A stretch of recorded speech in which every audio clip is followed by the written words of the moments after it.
Before I introduce Professor Brinsley Samaroo, I would like to introduce you to Inaugural Gafoor by saying that the Gafoor Foundation has agreed to fund for 15 years, can I say that again? For 15 years, an annual lecture.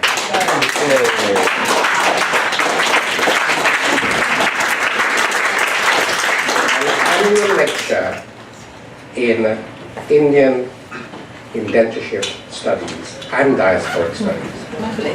So Professor Samaroo is giving the inaugural lecture today. Inaugural Gafoor, I wish her I'd call upon her to say a few words in a minute. She's a literary scholar. She's just published, or there's a book being published now by the University of West Indies Press of Roy Heath, the Guyanese novelist. She's just about to publish an extraordinary bibliography, the most comprehensive and up-to-date bibliography of Indo-Guyanese writing from the 19th century to today. About 80 pages of that, which is a labor of love. I don't know where she has time to do this. She's also the editor of the Arts Journal, which she founded, and edits, yes, which has been going on for about 12 years now, which I think is one of the leading arts journals in the region.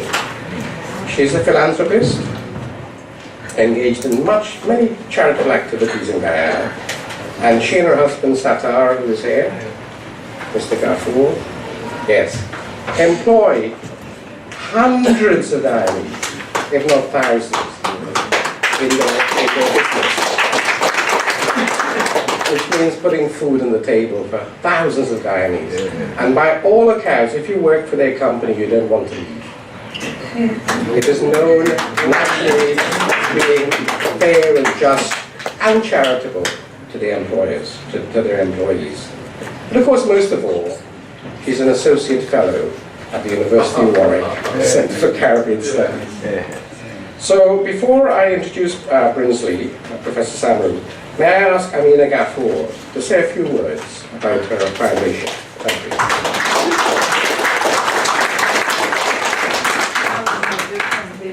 I'm just going to say a few words.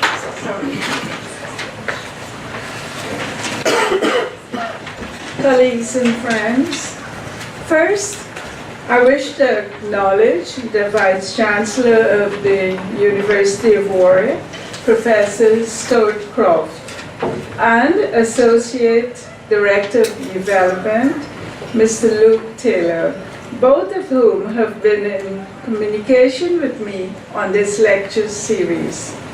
I also wish to recognize the conveners of this conference, Professor David Aberdeen, Professor David Lambert, Professor Tina Ramrine, and Dr. Maria Calladine. And to thank them most sincerely for the robust work they've put in to make this a reality. I have to say, it's exciting to be standing at the beginning of anything, to look back and say that we were there. So my husband Sitar and I are very excited to be associated with this effort that will explore the nature and condition of struggle and existence of East Indians in the New World for the next 15 years.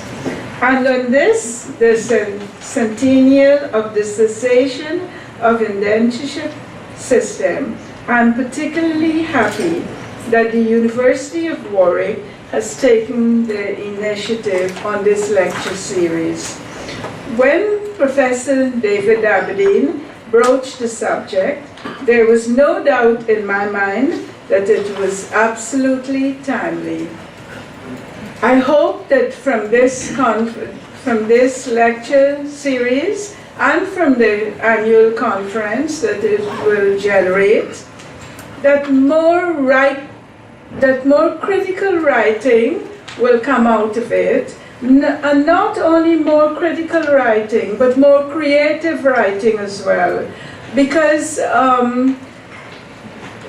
famous scholar Trinidadian famous scholar Ken Ramchan never tires of telling us that some of the best history that he has seen of Indians are in the works of fiction. So we just hope, my husband and I just hope, that this is the start of new things and, exciting things. Thank you. 217 will go down in history as the most significant milestone for East Indians transplanted in the New World. Next year, 2018, will be another significant milestone, at least for us in Guyana, for it marks 180 years since indentureship began to Guyana. I welcome Professor Brinsley Samaroo, fine scholar that he is, and super fine specialist in East Indian matters, to deliver this inaugural lecture. Thank you.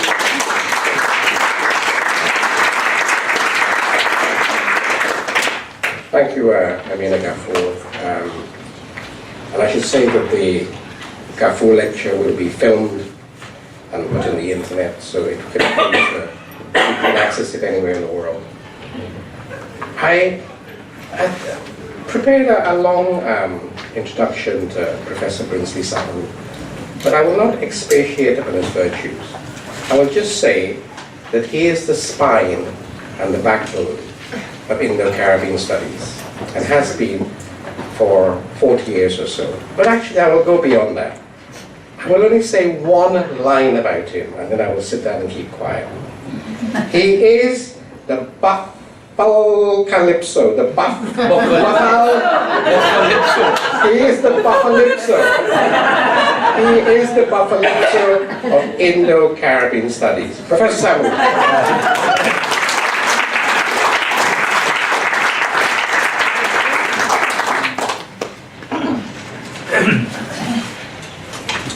Thank you very much, David. So I will, try to end at about 7:15, and hope that thereafter we'll spend some time in discussing some of the issues that I'll be raising in this lecture, because I think it's very important that in this time of international turmoil, we should try to understand more about Islam, and more particularly about Islam in the Caribbean. This lecture will seek to explore a number of areas of concern regarding the spread and continuance of Islam in the Circum-Caribbean. It will begin by a statement on the dispersal of early Islam from Arabia in a westerly direction towards North Africa, then eastwards towards Asia. We will then look briefly at Islamic epistemology as we seek to explain the attractiveness of the faith. This will be followed by a transfer of Islam from Spain to the New World, followed by further transference by African slaves and the determined efforts of the Christian plantocracy to obliterate this heathen practice, heathen in inverted commas. However, as the demand for labor became urgent after emancipation, Indian and Javanese Muslims were introduced as part of the larger Asian contingent. This Asiatic influx came in sufficiently large numbers to stimulate a revival of Islam in the region, and this has grown considerably in the 20th century with inputs from North America, particularly Black Islam. Finally, the question of the Arabization of the Caribbean section of the larger Muslim Ummah will be considered. So I'll try to cover as much as possible, but I hope afterwards you will ask further questions than what I have said. From the time of its founding by the Arabian Prophet Muhammad sallallahu, upon whom be peace, in the 7th century, Islam, that is obedience to God's will, has been a major force in world civilization. Today there are about 1.6 billion Muslims, the majority being Sunnis in some 40 countries from Morocco to Indonesia, with Shia majorities in Iraq, Iran, Azerbaijan, and Bahrain. The majority of Muslims who came to the Caribbean during slavery and indentureship was Sunni, and with very small pockets of Shias and Ahmadiyas. I'm not going to explain these terms. If you wish, I could do it afterwards. From the beginning, Islam was a forceful and dynamic faith which reached Syria in 635, Iraq in 637, Palestine in 640, and the Persian Empire in 650. By the 8th century, Islam had gained a dominant foothold in the Iberian Peninsula, from where the Muslims were evicted in 1492, at the very time when Columbus sailed west with crews made up of Moriscos. That is, people who were formerly Muslims, but now they had tokenly converted to Christianity, and that's why we call them Moriscos, and the Spanish never trusted them. Under the long spell of African slavery, at least 10% of the transported Africans who came to the Caribbean were Muslim, and during Asian indentureship, about 14% were Muslims. The majority of these Muslims remained in the region after indentureship was ended in 1920. A major source of conflict between Islamic and the Christian world has been the cause of conflict in the Caribbean as elsewhere. And this has been because of the difference between both sides, the Islamic way of seeing and the Christian way of seeing. The Islamic epistemology as opposed to the Christian. How do each one of these groups see the organization of society?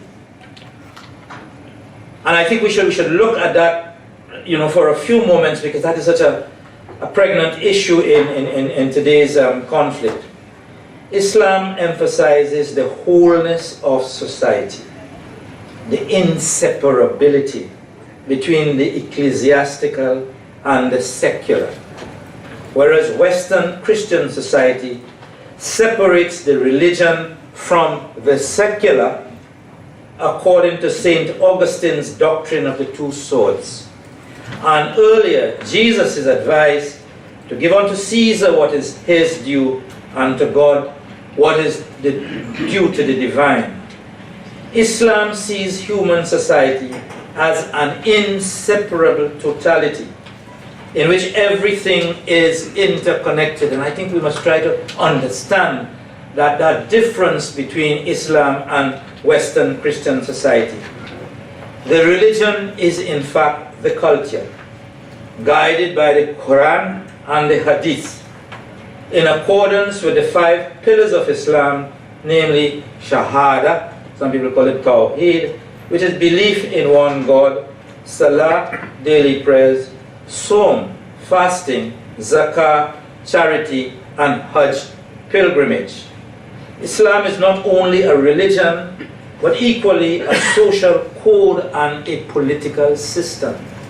The Quran provides guidance for all phases of life in matters of manners and hygiene, marriage and divorce, commerce, crime and punishment, peace and war. So it must not surprise us if I tell you that the constitution of Saudi Arabia is the Quran. The Hajj pilgrimage provides a strong sense of identity, clearly seeing oneself, that is the Muslim, in relation to the other in a worldwide solidarity, combining peoples of all races and colors, disregarding caste or other hierarchy. In the melting pot of Caribbean society, many Muslims now argue that the religion allows for the modernization of tradition, and we could possibly talk about it afterwards, such as in hip-hop dawah in Puerto Rico, or singing competitions, Nawshid, which you have in the Southern Caribbean, but which could not be mentioned in places like Bahrain or Afghanistan. A major propelling force for Islam is its worldwide expansion. And that has been its emphasis on the acquisition of knowledge and the use of information for personal and societal development. Both the Quran and the Hadith are full of injunctions which encourage the acquisition of knowledge. In the very first surah, the angel Jibreel instructs the messenger to, I quote, "Read in the name of the Lord who created thee. Read, and thy Lord is most honorable, who taught thee to write with the pen, taught man what he knew not." That is in the Quran, Surah 96, ayats 1 to 5. Later on, the book tells us that, in quote, "Whoever is given knowledge is given abundant wealth." And in quotes again, "Those truly fear God among the servants who have knowledge." The importance of knowledge in Islam. The Hadith tells us to go to China if that journey is in search of knowledge. And if one had any doubts about the benefits of knowledge, such doubts are removed through a most comforting Hadith. Knowledge lights up the way to heaven. It will be your friend in the desert, your society in solitude, your companion in loneliness, the ornament among your friends, and the armor against your enemies. Such a beautiful hadith which is memorized by most Muslims. The verses from the Quran and from the hadith were used as tabij, charms, are continuously used, charms, amulets, we can say, by Muslims in the Caribbean as protection against evil during slavery, during indentureship, and afterwards. So let me now spend a few moments talking about African Islam. The introduction of Islam into Spanish America began during the Muslim occupation of Spain. It is believed that the commander of Columbus's flagship, the Santa Maria, namely Don Pietro Alonso Nino, was a descendant of Muslims from Granada. In any event, Spain understood the danger of having these infidels in Spanish territory. By 1539, the Spanish monarch decreed that no descendants of Muslims should be admitted to the Caribbean region. And in 1543, Charles V went further to enact that all Muslims who had entered Spanish colonies should be expelled. There were complaints, they said, from the Spanish administrators in the Caribbean that Muslims were teaching bad manners to the First Peoples and fomenting rebellions. Spain's example of the expulsion and the persecution of Muslims was a useful precedent for the interlopers, the British, the French, and the Dutch, who during slavery and afterwards sought to wipe out all non-Christian expressions of faith. Islam, Hinduism, as well as a wide range of traditional African practice were removed, suppressed as much as possible. Europeans saw the West Indian world only through Christian lenses. For Jamaica, there is considerable evidence of Muslim African slaves. The slave owner Brian Edwards found Muslims among his slaves who were educated in Arabic and could write with great beauty and exactness, which he ascribed to their early Islamic education and discipline. He talks of his Mandingo slaves who regularly recited the Islamic call to prayer, La ilaha illallah, and that the Muslims fasted on Friday. Dr. Robert Madden, a special magistrate sent to Jamaica in 1833 to supervise the working of the Emancipation Act, recorded a meeting with a Christian convert, Benjamin Cochran, who was a Hafiz, that is one who had memorized the Quran. Cochran related that his name was Abi Musa and that his father had been a chief in the Mandingo nation. In his meeting with Madden, he had brought a Muslim trio, 3 Muslims who had demonstrated great enthusiasm for Islam, although they were nominally Christian.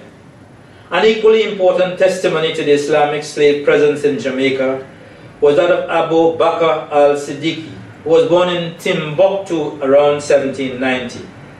The son of the class of ulama. Ulama are men of learning in a Muslim society. He had been educated at the well-known academies, the Islamic academies of Buna and Jenny, after which he was captured around 1805 and transported to Jamaica. Like Abu Musa, he was a Hafiz. That is, he had memorized the Quran. Now he's baptized, Edward Donnellan, but he never abandoned Islam doing his best to observe the 5 pillars during his 3 decades of enslavement. In 1834, he was freed by his master and brought to England, brought to London, where he joined an English expedition to North Africa, and as the record shows, he was received with great respect, befitting royalty of which he was. A third equally impressive instance is the narrative of Muhammad Kaba, a Muslim slave on Spice Grove Estate in Manchester Parish. Kaba, now Robert Tuffet, had studied Quranic law at Timbuktu, after which he was captured and sold to European slave traders in 1777, after which he was a slave for some 50 years. In Trinidad, there is an equally strong African Islamic presence. A few examples will be given here. In 1838, an English captain, Hudson Station in Trinidad, published an account of Slamam, an 85-year-old imam, still a slave on Marley Estate in Port of Spain. Captured and sold into slavery around 1803, when he was 35. He had labored in the colony since that time, and now in the evening of his life, he was asking for freedom. And once he asked for freedom, his owner, a slave proprietress, so women were also very much involved in the slavery business. She was so angry that she put him in prison, where he's now severely handicapped. He now begged to be freed after 5 decades of servitude, and promised that if freed, he would abandon any claim for compensation, since the Mandingo Muslims in Trinidad, a strong view, would look after him. And that group was headed by someone called Johannes Mohammed Bath. And then I speak of another group of African American Muslims, who had fought in the British-American War of 1812 to 1815 when Britain tried to retake the US. And these were Africans on the east coast of America who had fought with the British.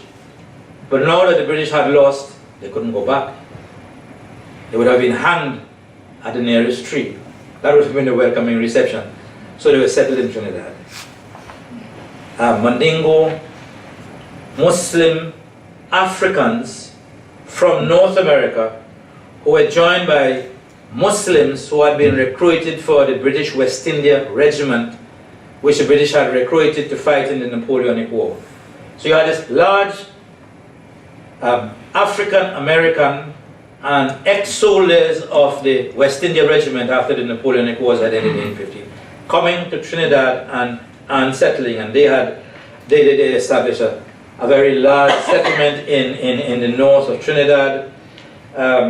If you come to Trinidad, I'll take you to the settlement, because we have opened it up, and it is now a historic site. This African-American, and demobilized soldiers from the West Indian Regiment, and that is now a historic site.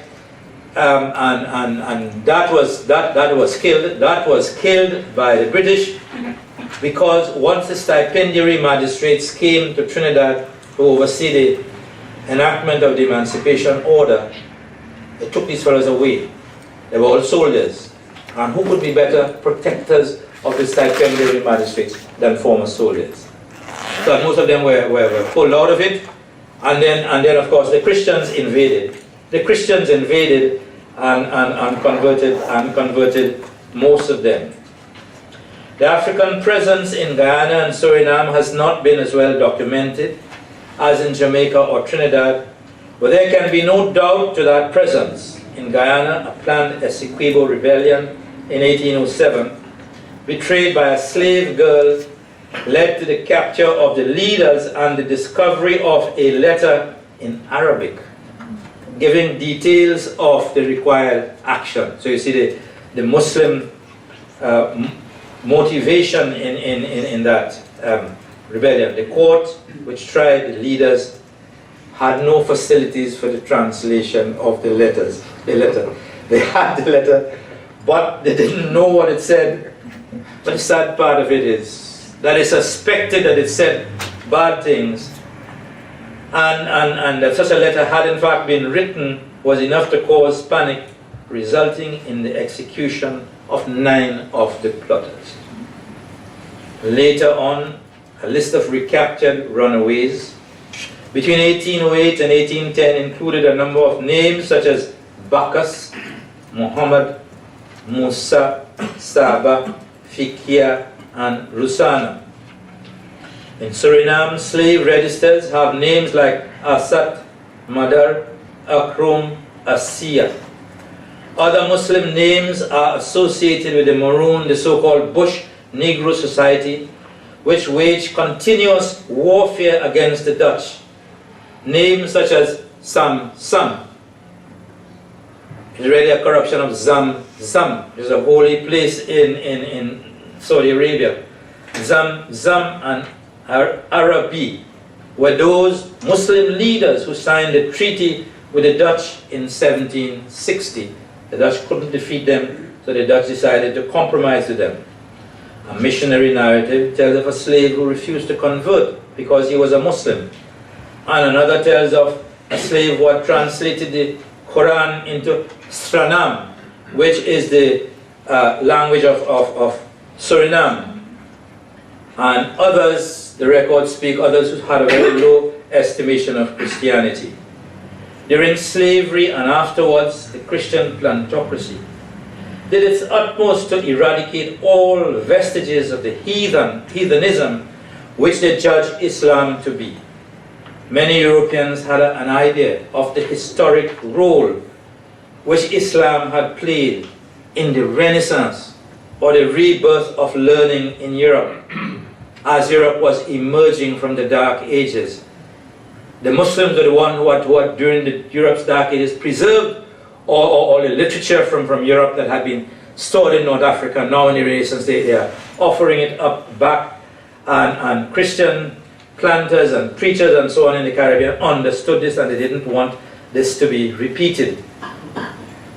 Thousands of the European ancestors had fought in the Crusades against Islam and in the Reconquista in Spain. During slavery, that inquisitorial persecution was revived in the Caribbean, as Muslim names were replaced by Christian designations, as I have indicated, and early mosques were demolished.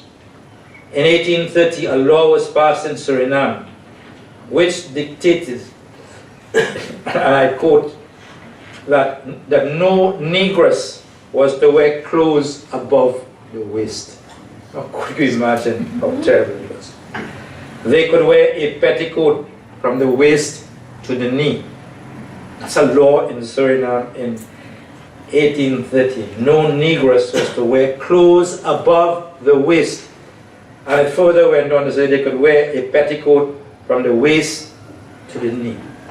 This was very distressing to all slaves, but particularly to Muslims, whose code requires covering of the body. Plantation life for the African Muslims, and later for Indians and Javanese, did not allow for the observance of the 5 pillars of Islam, which the Christian rulers never recognized. In the African case, the relatively small numbers of Muslims spread extensively over distant plantations prevented the solidarity afforded by the post-slavery influx of Indians and Javanese. Thus, African Islam suffered rapid decline, though not annihilation. I want to make that very clear. If you want to get some details about it, ask me afterwards. Small pockets existed, meeting secretly, ostensibly becoming Christians, but participating in resistance movements, such as the Muharram riots in Trinidad in 1884, and arising with renewed energy in African revivalism during the 1960s. And now some comments on the Asian influx. During the period 1838 to 1917, some 500,000 Girmitias, who are Girmitias, Girmit is an agreement, Girmitias is those who sign an agreement. Some 500,000 Girmitias were transported to the British, French, and Dutch Caribbean. About 14% of this number were Muslim. These Muslims brought a rich heritage of Islamic culture, which had been developed in Mughal India from the inception of that regime in 1526 until its end in 1858, when Bahadur Shah was exiled to Burma following the Great Revolt of 1857. Thousands of Muslims came from Islamic centers of learning and courtly life, such as at Allahabad, Azamgarh, Faizabad, Agra, and Shahbad. Even today, Agra remains one of the leading centers for Islamic studies in Asia. In these and other locations, Islamic culture, flavored by Hindu accretions, had flourished for centuries. Lucknow and Faizabad had become leading trade centers with caravans from Persia, Afghanistan, and China. Agra, for its part, was a leading venue for Islamic law and scholastic debate. It still remains so today. Lucknow, a leading trading center. In Lucknow, a leading trading center, the observance of Muharram had been started in 1763 and has been commemorated every year since that time. I'd just like to add a little bit of humor to the lecture. In 2009, I was, whether you believe it or not, the chief guest of the Nawab of Lucknow at the Muharram celebration. They had me on an elephant, sitting on a powder, with elephants and camels and donkeys and everything. But he had an agenda. He had invited a number of English-speaking radio and television stations to talk about Muharram and the history of man. His English is bad, as my Urdu, was non-existent. So when these people came to ask him, he said, I don't understand English, but I brought a fellow here. I brought someone here who could explain everything about Muharram. So there I was with all of these English-speaking media to talk about Muharram. It's a good thing I learned a little bit about it in India. But that's actually, as I said, in 1763. And that was carried to the Caribbean. And it is still practiced in the Caribbean. As the Europeans increased their stronghold in India, the Muslims were sidelined. And as the defeated groups, and thousands had to seek their fortunes elsewhere. That Islamic flight to plantation colonies increased after the Great Revolt of 1857, as those Muslims who had joined the Hindus were hunted down and banished to the Andaman and Nicobar Islands in the bleak Indian Ocean, or to the plantation colonies. A particular group who came to the Caribbean were the Julahas, weavers, who brought particular skills in tailoring, weaving, and upholstering to the Caribbean. The first ship to bring Indians to Trinidad in 1845 was the Fath al-Razak. Fath al-Razak, meaning victory to Allah as provider, owned by by a Bombay Muslim, a Bombay businessman called Ibrahim bin Yusuf. And on that ship there were Muslim passengers. I've looked at such as Rudi, Farid, Faiz, Madar, Bukso, Bahadur and Faizan. Among those who arrived in Guyana in 1838 on the Hesperus and Whitby were people like Khayat Ali, Ali Bokas, Sheba, Irwan Khan and his wife Bahar Ruk. When the Lala Ruk arrived in Suriname in 1873, there were 37 Muslims abroad.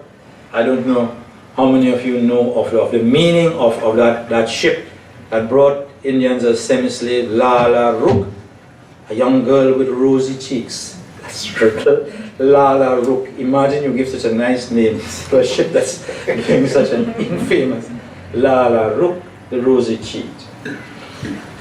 A distinguished group which came to the Guyanas were hundreds of Pathans from Afghanistan. From Afghanistan itself or from the Afghan diaspora which had spread over all of North Indians. The Afghans are an unconquerable people, and all the American arms will not suppress them. The rarer action is in virtue than in vengeance, which is now being practiced.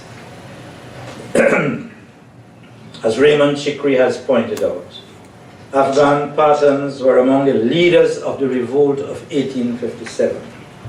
And hundreds were jailed, executed, sent overseas or fled as Girmitias to the colonies.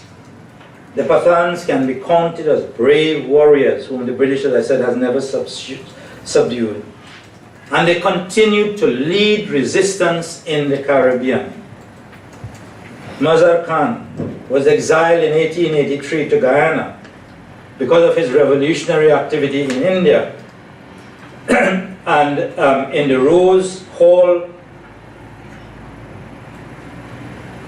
sugar riots in 1913, some of these Afghan Khans were prominent among them, and I have the list of names: Jahangir, Dilda, Choti, Amir Baksh, and Maula Baksh.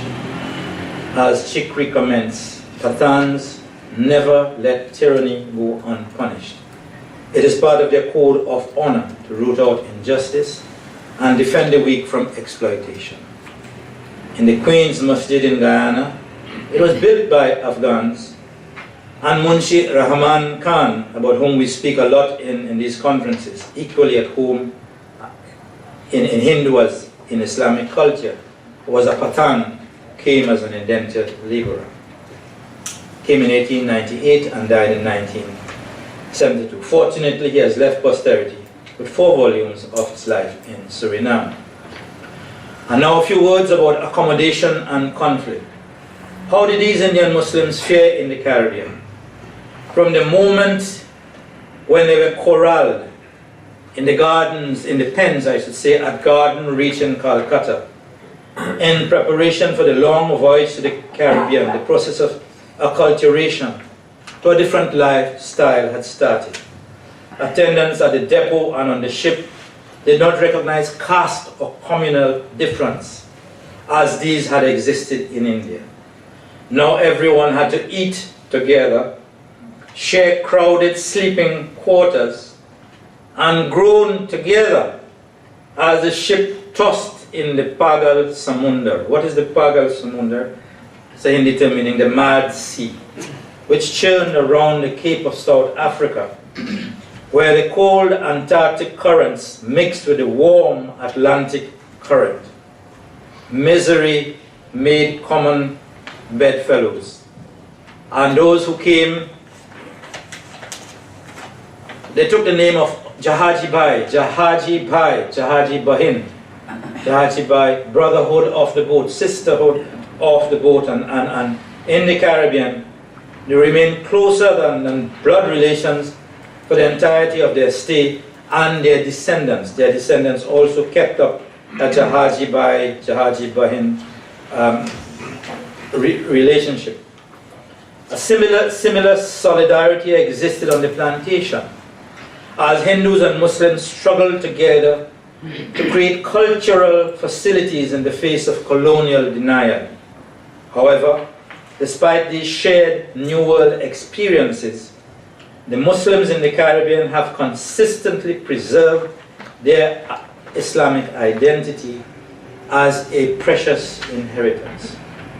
On the plantations, as the news spread about a new shipment of indentured workers, and as the gari, the horse-drawn carriage, reached a particular place, there was invariably the imam of the nearest mosque in Suriname, in Guyana, or in Trinidad, who would stand outside and loudly shout, "Is gari mein koi Musulmani hai? Is gari mein koi Musulmani hai? On this carriage, are there any Muslims?" And at the back of the carriage, he would hear a shout, "Alhamdulillah, Alhamdulillah, Allah be praised." and then the Imam would take them and carry them to the nearest Jamaat and continue to socialize them in the Islamic way. The Javanese were the last of the Asian laborers to come to the Caribbean after the late emancipation of slaves in Dutch colonies, which took place in 1863. This migration of the Javanese lasted from 1890 until 1939. About 85% of the 32,000 Javanese who arrived were Muslim. However, from 1890 to the present, there has been considerable controversy between those who wish to maintain the original imported Islam and the reformists who are keen to cleanse the faith of non-Islamic practice and return it to the original Islam of the Quran and the Hadith. The traditionalists, Ibn Ghan, brought an Islam which was an amalgam of traditional pre-Islamic Indonesian religion with a Buddhist influence and weak Islamic content. The reformists in Suriname, San 3, on their part believed that the non-Islamic accretions should be excised and the 5 pillars of Islam should be strictly observed. In Suriname, the reformers faced another problem, namely the mixing with East Indian Muslims who had come from India, whose practice was influenced by Hindu tradition. A major point of contention has been the direction in which Muslims should prostrate themselves when offering dua. The traditionalists believe that they should face the west, that is, towards Makkah, which they did in Java. And now that they have come west to Suriname, the reformers argue, you should face northeast, which is in fact the direction of Makkah. And there's a large controversy about this, and both groups cite ayats from the Quran to support their particular position. Associations have been formed representing the divergent views, and the differences were even carried to Holland from 1975, when Suriname's independence caused a mass migration to the Netherlands. These divergent views, however, have not weakened the fabric of Surinamese Islam, since all groups cooperate in civil and political matters concerning the total interest of the Ummah. The joint agitation, for example, led to the state's formal recognition of Islam as a valid Surinamese religion as late as 1940, when Muslim marriages were accepted as valid for legal purposes.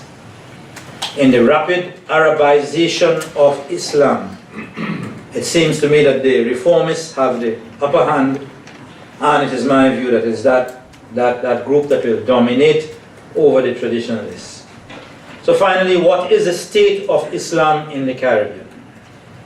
In those nations where there is a substantial majority of Muslims, such as Guyana, Trinidad and Suriname, where we have to join the Indian and the Javanese, who together form a substantial minority.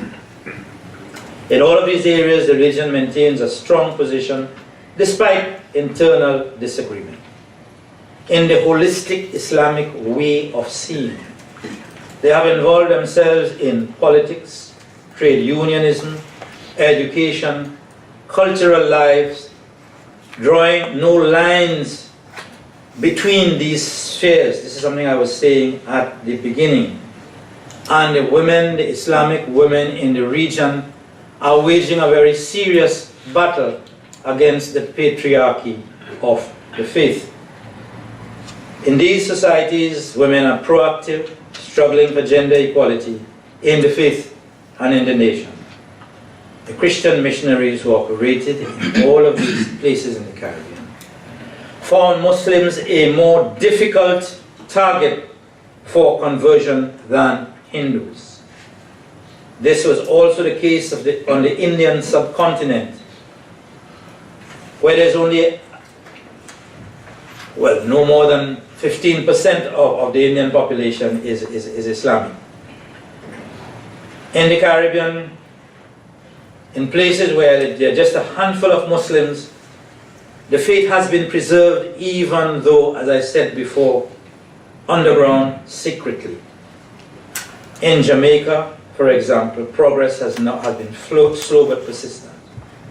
In 1957, that nation had its first mosque, built again by a Pathan, Muhammad Khan, who had arrived as an indentured laborer in 1915. After his term, he settled in Spanish Town, where he later built the mosque. Another mosque has been built in Westmoreland, in Jamaica in 1958, in true Islamic fashion, serving both as centers of worship, as well as centers of education, as well as, you can say, hospitals, that is, caring for the ill, in that holistic Islamic view.